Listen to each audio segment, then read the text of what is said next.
Push it on! Sarah, just a little bit higher on your side. Stay down here for about a minute. There you go. I'd like to thank my mom up here who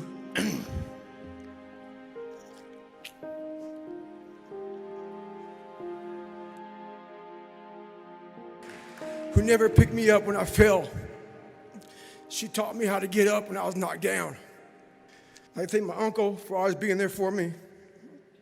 And I thank all of you out here who fought in these wars. You have no idea how big of a deal this is to me. I was not always this strong guy you see. I went through a lot of hard times in my life to get here today. And a story I'll tell you with real quick. I tried once to get in the Air Force to be an Air Force pararescueman. And I quit for fear of the water. I was 175 pounds. I left the Air Force 4 years later at 300 pounds. I went from 175 to 300 pounds. There's a long story in there on how that came to be. What I wanted to be was an uncommon man. In my whole life, I was not that. Much worse than that. But I read stories about men like you, Doc, who had the courage to jump on grenades and stuff like that. So I came home one day from working at a job called Ecolab where I sprayed for cockroaches. Made $1,000 a month, weighing 300 pounds. And I got home and I watched a show on Discovery Channel of guys carrying boats and logs, Navy SEAL training. And I decided to make a change in my life. And I called the recruiter up and he asked me these questions. You had to meet a certain age, like a certain height and weight limit.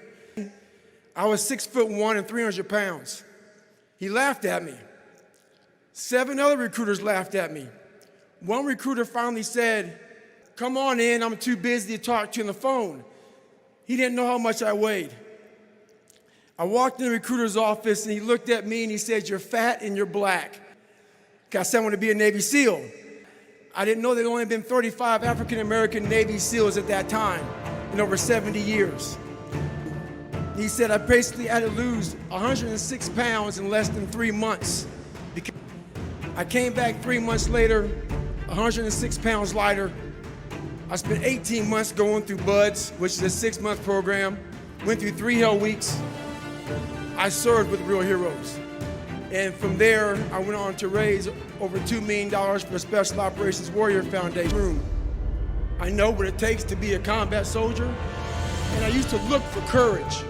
I thought courage was a man who won the Medal of Honor. It is. But courage is a man who's willing to put those boots on every single day of his life to go out there and fight for this country when nobody even knows what the hell they're doing or where the hell they're at. You do it for the man beside you.